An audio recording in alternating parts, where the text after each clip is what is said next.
The autumn in Boston was beautiful, with trees turning red and yellow, and sunlight pouring down on the elementary school playground near Central Park. Olivia Morrison was looking at that scenery from her classroom window while writing comments on homework from students who had submitted late. It had been about an hour since the children in her class had gone home, and the school building was wrapped in silence. "Teacher, are you finished?" Turning to the gentle voice, she saw her son Noah reading a book in the corner of the classroom. His eyes reflected intelligence and kindness, and while his pale complexion showed signs of fatigue, his smile remained bright. "I'll be done soon, Noah. Can you wait a little longer?"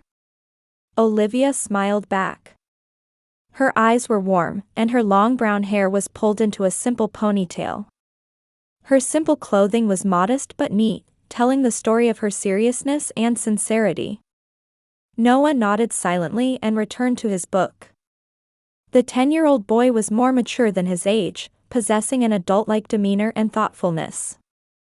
Despite having a weak heart since birth, he was always positive and brightened those around him. Olivia's heart warmed whenever she looked at her son. She had conceived Noah 10 years ago when she was a college student. Jason, her boyfriend at the time, disappeared instead of taking responsibility when he learned of her pregnancy. Her parents called her shameless, and her sister Melissa gave her cold looks. Nevertheless, she graduated from college, became a teacher, and raised Noah on her own. That path was never smooth, but now she had pride. "Mom, what kind of people are Grandma and Grandpa?" Olivia stopped writing at Noah's sudden question. Her son occasionally asked about the grandparents and aunt he had never met.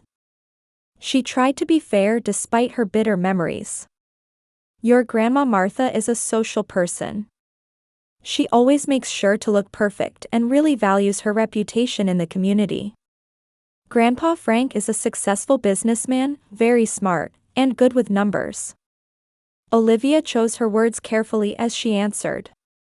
She swallowed words like cold, arrogant, and money-hungry. "What about Aunt Melissa?" "She's very smart, graduated from Princeton University, and is now a famous lawyer. Next month, she's marrying a man named Thomas Hamilton. He's the son of a real estate company, and their wedding is the talk of Boston this year." Noah gazed out the window thoughtfully. "Do you think I'll ever meet them?" Although Olivia felt her heart tighten, she kept smiling. "Someday, I'm sure." In her mind, she recalled the cold words from the last time she spoke with her parents. Martha's words, "You and that child in your belly are not part of our family." Frank's declaration, "I won't pay for your mistake." And 3 years ago, when she sent a Christmas card, there wasn't even a reply. But she didn't tell Noah. She didn't tell him how cruel his grandparents were, or how self-centered her sister was. Melissa had received all her parents' affection and was raised as the perfect daughter. She was successful in social circles and now stood on the verge of an ideal marriage. Olivia finished writing comments on the last homework and closed the notebook. "Let's go home. What would you like to eat tonight?" Noah's eyes sparkled. "Spaghetti." The two started walking toward their apartment. Their home was modest but filled with love.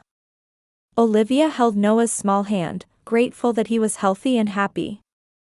The pain of rejection from her family was softened by her son's presence. Still, sometimes she couldn't help but wonder.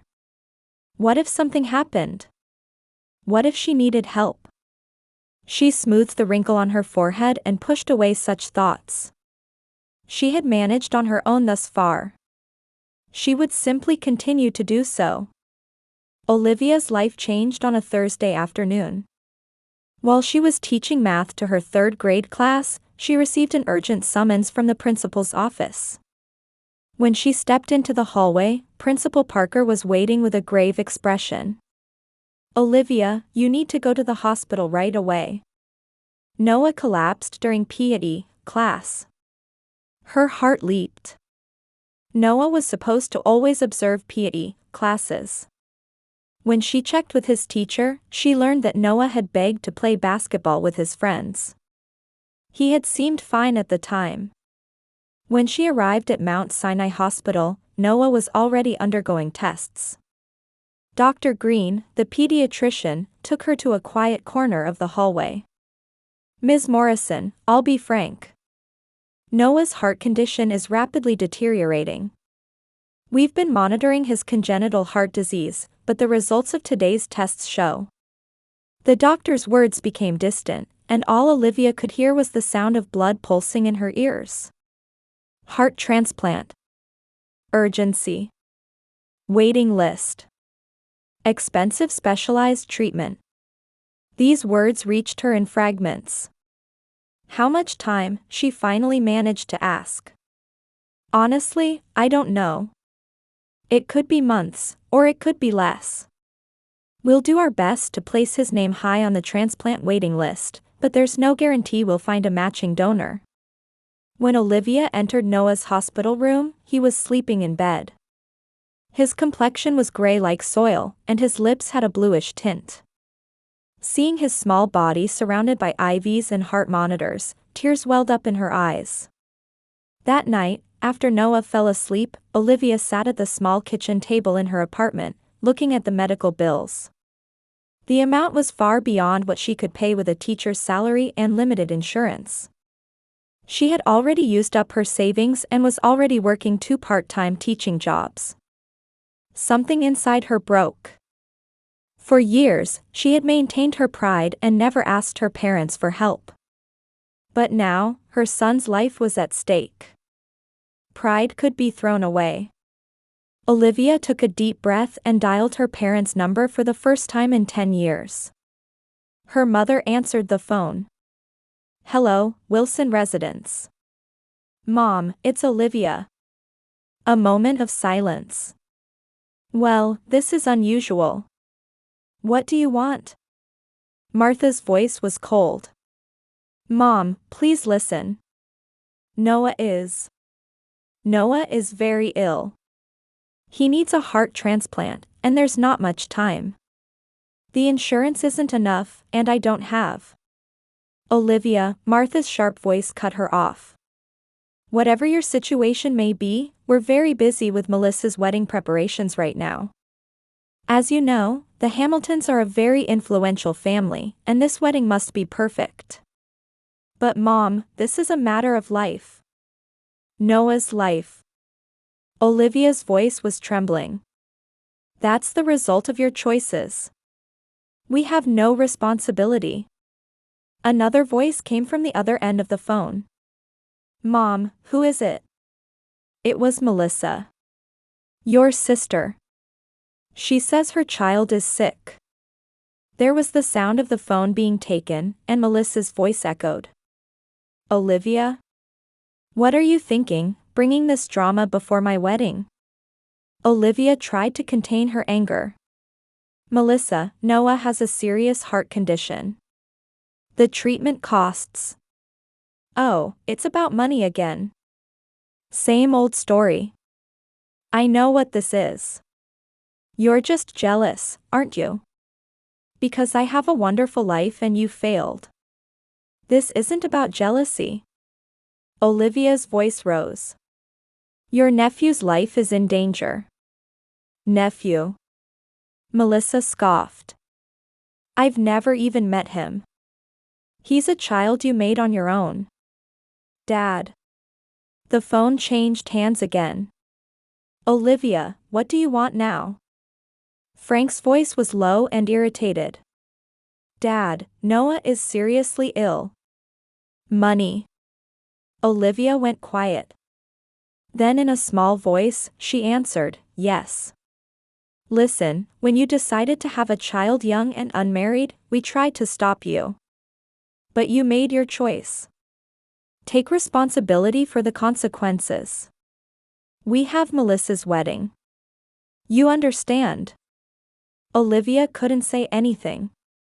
Her father's voice continued. "I'm sorry for your child, but stop this now. Don't contact us again." The phone went dead. Olivia couldn't move for a while. As tears streamed down her cheeks, she stared into the darkness outside the window. She had always lived by her own strength. Even without her parents' support, she had managed thus far. But this time was different. She was facing an opponent she couldn't fight alone. The next morning, Olivia made a small decision. Before heading to the hospital, she opened her old laptop and began writing an email. In it was the truth. The real feelings toward the family that had abandoned her, which she had kept in her heart for 10 years. "This is for Noah," she whispered. "I'll do anything for you." She headed to Noah's hospital room. The green lighting in the hospital corridor cast shadows on Olivia's tired face. She had barely slept for 3 weeks. Days spent at Noah's bedside, calls from substitute teachers at school, and constant conversations with doctors. Her world had shrunk to this corner of the hospital. Noah's condition was worsening day by day. His small body was surrounded by IVs and machines, and his pale face had lost its former vitality. Still, he never stopped smiling. "Mom, what happens if I die?"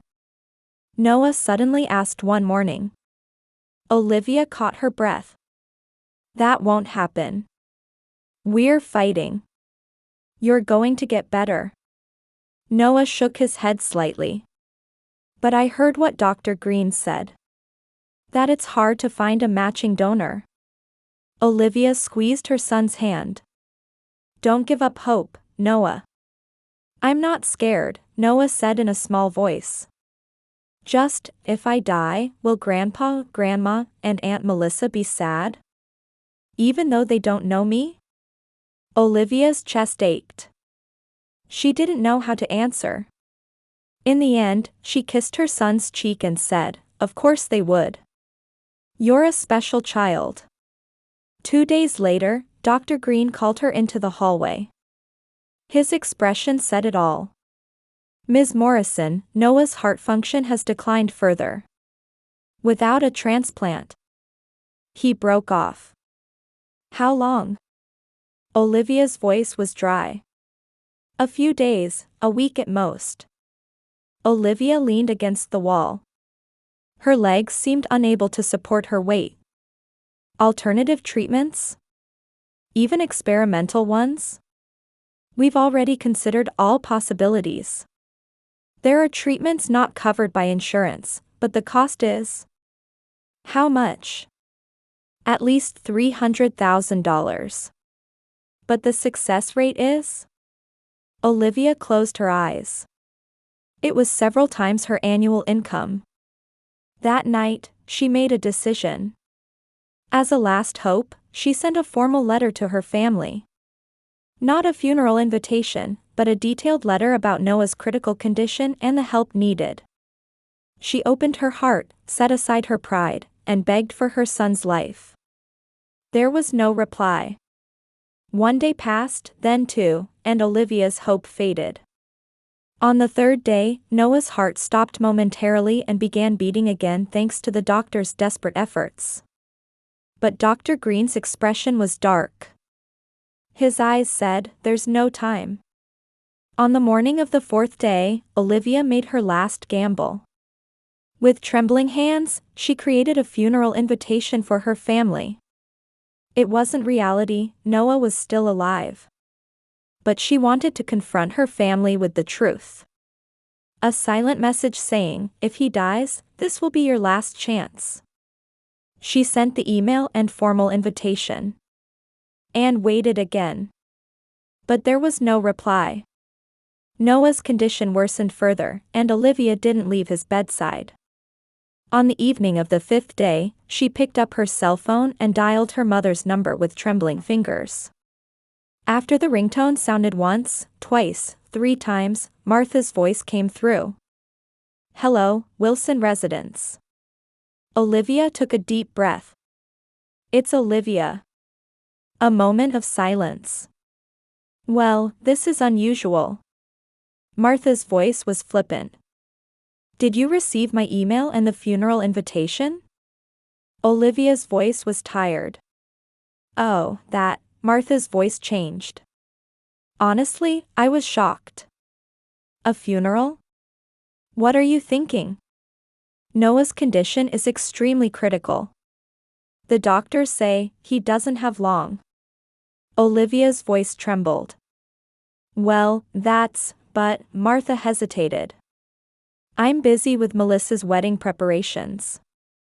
You understand, don't you? Hundreds of guests.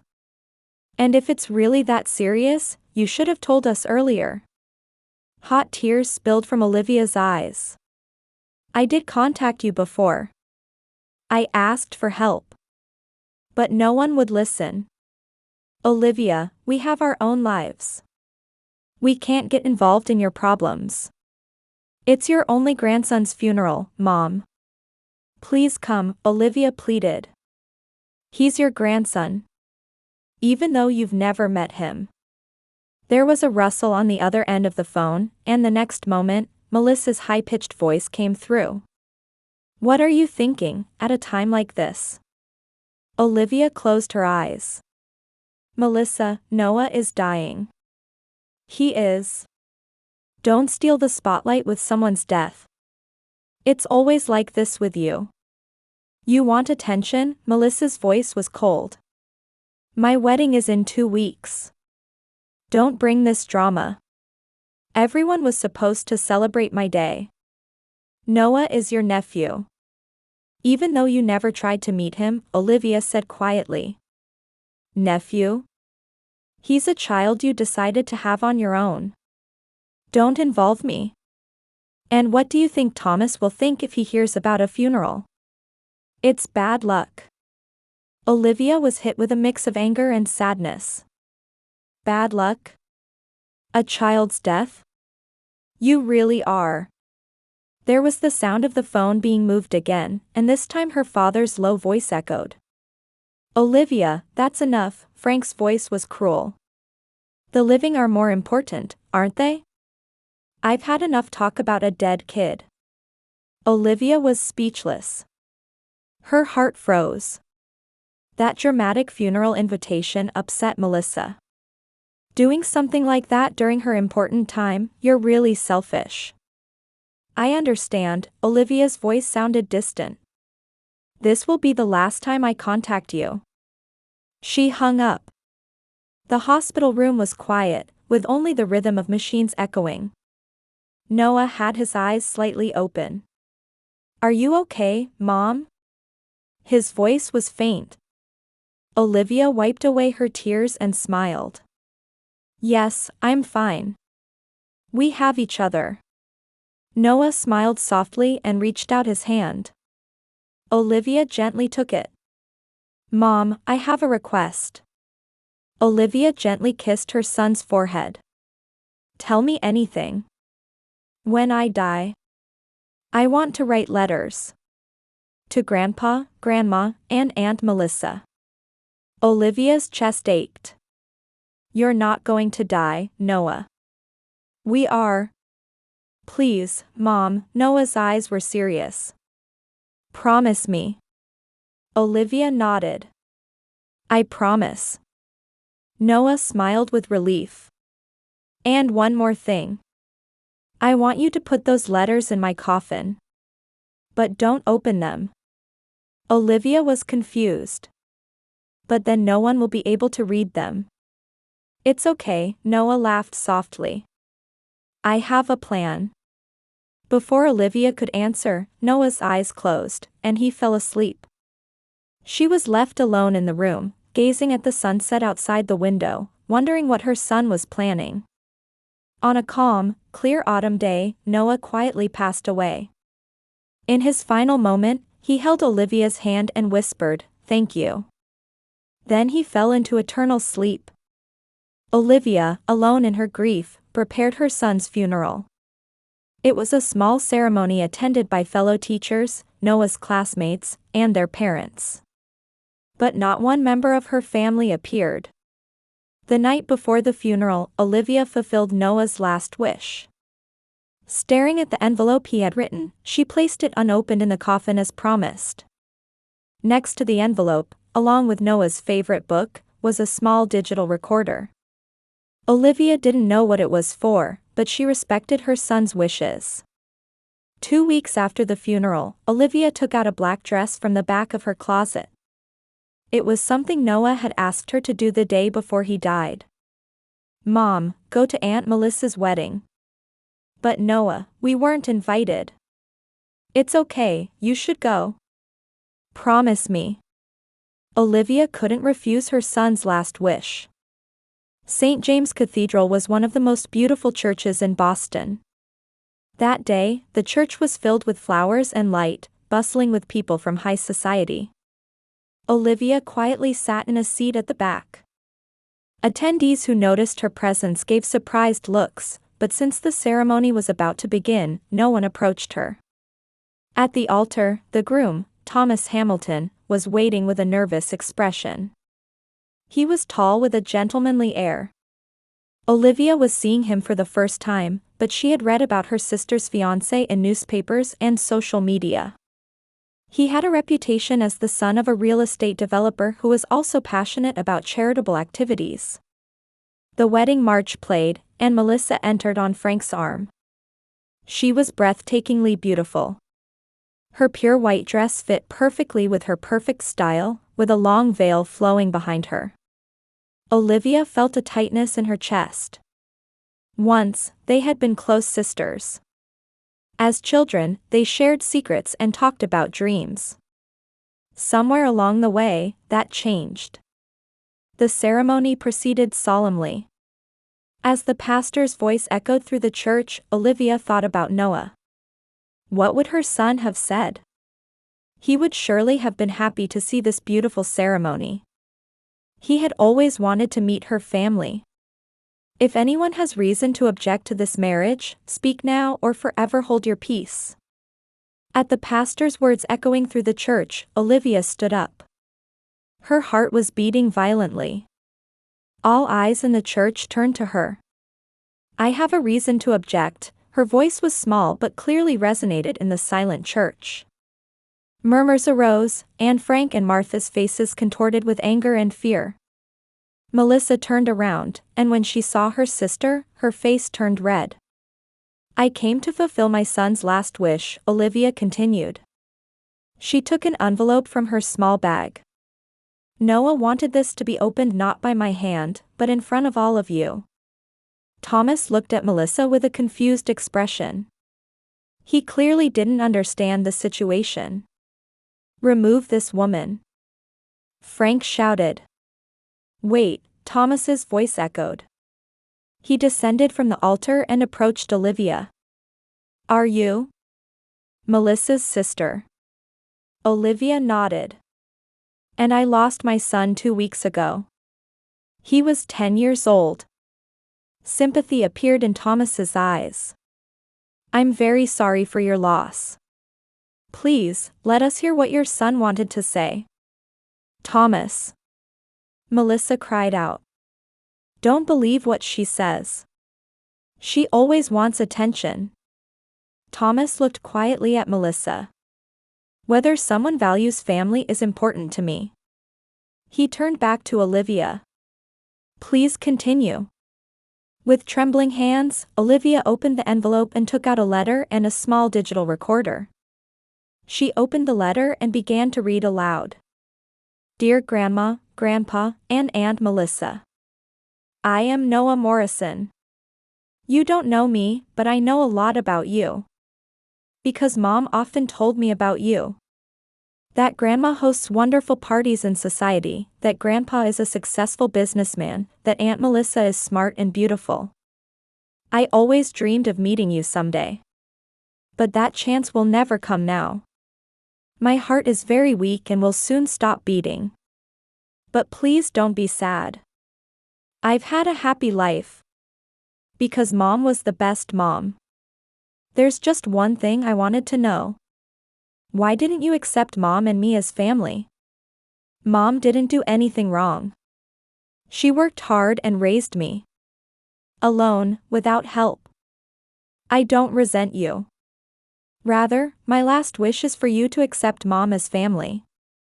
She is a very strong person, but she is very lonely. Please love her. She deserves it. And Aunt Melissa. Congratulations on your wedding.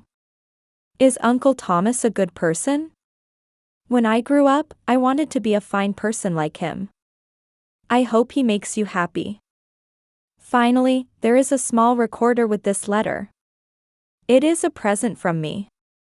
Truth sometimes comes with pain, but I think it's necessary. I hope you all find happiness. Noah Morrison. The church was completely silent. Tears were flowing down Olivia's cheeks. She picked up the recorder and pressed play. The first sound was the hospital machines. Then Olivia's voice. Mom, please.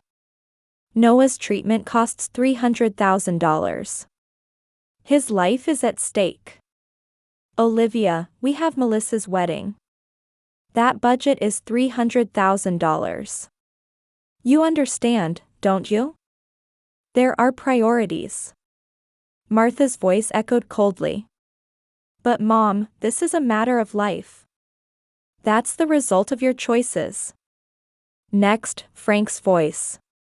The living are more important, aren't they? I've had enough talk about a dead kid.